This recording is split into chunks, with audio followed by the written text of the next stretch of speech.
Hey guys, welcome back to my new PlayStation 5. Today I'm playing LEGO Dimensions, but more importantly, I'm going to be talking about storytelling. You see, I've been talking to some people lately about some terminology that I've learned while studying storytelling, believe it or not. And I kind of want to go over this idea called progresses, promises, and payoff, which I totally get from Brandon Sanderson. Just want to put that out there. He's a large fantasy author, if you haven't heard of him. Let me just say real quick, while we're talking about this, I'm going to be running around as Sonic in the Knight Rider world.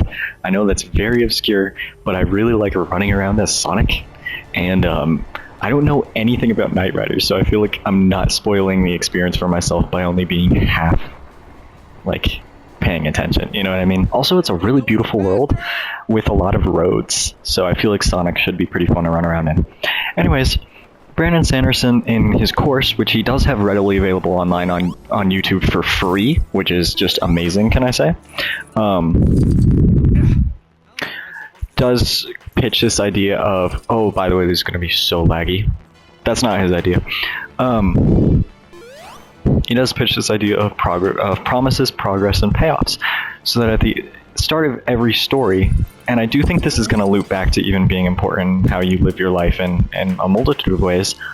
Can Sonic use these? If I go super fast, can I use this ramp? No.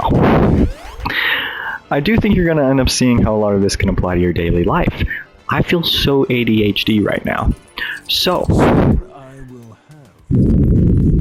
Okay, buddy. So the idea is, at the start of any type of story, any type of interaction even, you promise a certain set of ideas to your audience. For example, when I open up this world in LEGO Dimensions, this music, the colors, I'm kind of getting these 80s vibes from the music and all that. I expect it to be like this. If it was suddenly like Doctor Who or the Lego Movie or something, cheerful and off-putting, something like that was different, I would not feel like I'm getting what I expected. And that can work. You can use that for your favor. It's not saying don't surprise your audience, but it is saying that they're not going to feel a progression if you're not moving towards your promises. And I think that's very fair and very real. He gives this great example in one of his novels. He was teasing going to this great big secret world for several books, and finally in one of the books, all of the characters go there, and they're all like, alright guys, we're going to the tower to beat the main villain. But then something gets in the way, and they have to go repair a thing, and he goes more in detail, but basically they get off track, and suddenly they're on the side quest, but the audience feels like, hey, you've been teasing this for several books, we're finally going to the tower to fight the big bad guy.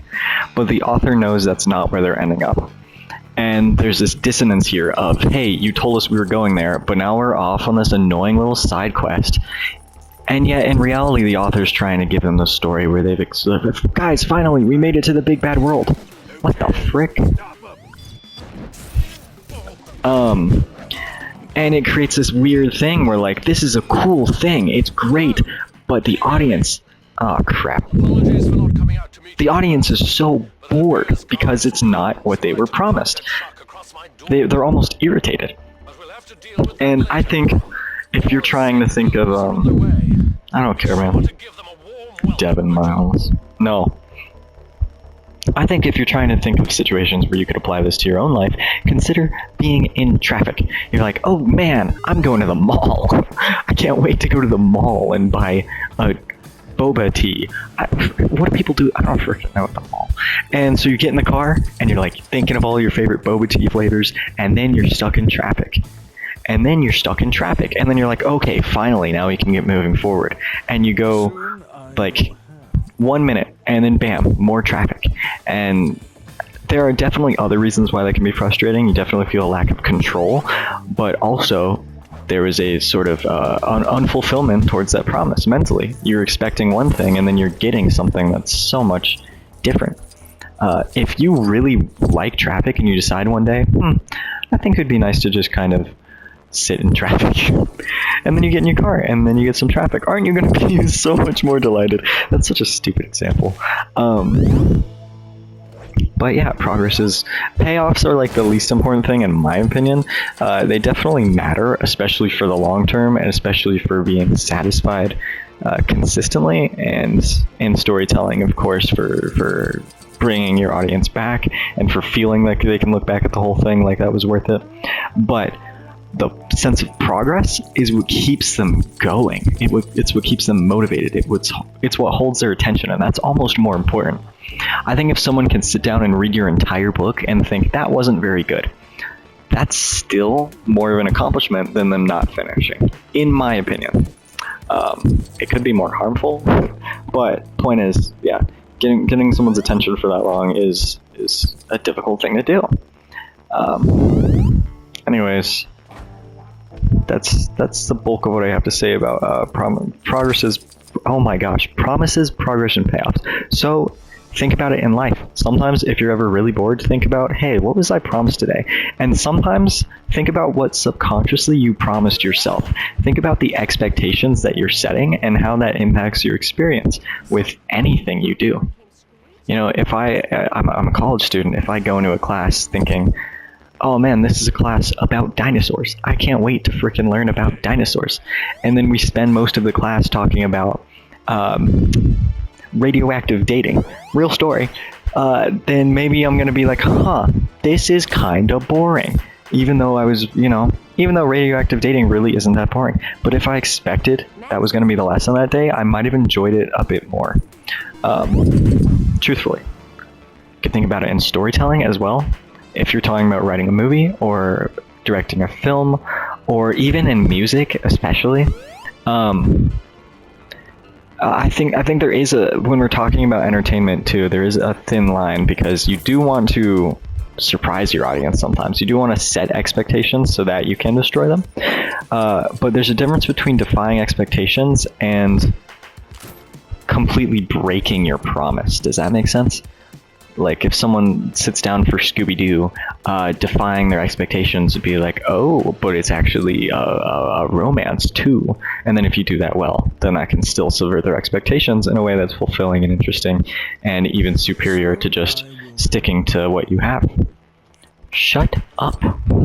But if you sit down someone for Scooby-Doo and instead you put on David Lynch film, Eraserhead, where it's just horror and dreams and not making any sense, they're not going to be happy.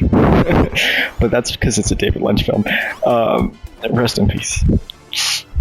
Anyways, there are just so many things to consider. I think the most important part is thinking about this practically in terms of actually putting it to use, as in think of, again, how you set subconscious promises to yourself, to other people if you're trying to entertain other people. Promises in little things too, like tone and style. Those are significant promises that go and happen from perspectives that you can't understand because you're not them. You already have different promises in mind. Like Brandon Sanderson, when he was writing that, he promised himself, oh man, we're going to have this interesting story where, they're getting caught off track and they're going in the wrong direction, it feels like, but they're finally exploring this one planet I've been teasing for like forever. And yet the reader was promised, oh man, we're finally going to go to the tower and beat the bad boss. And just very different experiences, very different promises. And so one felt very excited and one felt very bored. And it's crazy because all he had to do to fix that story, and this is true, his beta readers reacted in line with all of this theory. All he had to do to change the story was just add a couple characters who were like, guys, actually, I think the truth might be if we don't take this detour, then so-and-so is going to die. I'm having a vision. It gave the audience more insight into the fact that, yes, actually this detour is the ultimate direction. They're not just being distracted in an annoying way off topic. So in the class, if I knew that radioactive dating was actually the ultimate direction, again, I probably would have, I could have enjoyed that a lot more. That's a bad example because I just don't like radioactive dating. But if someone's reading a book, then they care about your characters and your story, and that supersedes everything else. You know what I mean? But anyways, that's progress, progress, and payoff. Again, I didn't talk too much about payoff. I feel like it's kind of self-explanatory. You want the payoff to be, yes, the promise came true. Again, that doesn't mean you can't subvert expectations, talking and storytelling, but it's important that the next time they do something that has your name attached, they understand that they can trust you. There's a relationship built, and the core of that relationship comes with the payoff. That's where a lot of that, oh man, this person was good. You ever sit down a book and you're like, dang, that person was so good, I would love to read more of their books. Because after finishing that, I have so much faith that they know what they're doing. That's what the payoff is going to do. The progress towards your promises is going to keep them hooked and engaged, and it's definitely, it's almost like making progress on those promises is a form of payoff, slowly and subtly over time. It's just not the full, complete conclusion. It just doesn't feel as conclusive, because it's progress, and progress is not conclusive. But anyways, that's promises, that's promises, progress, and payoffs. Thank you for watching. This is really pretty. Oh yeah, whoa, holy frick. So beautiful.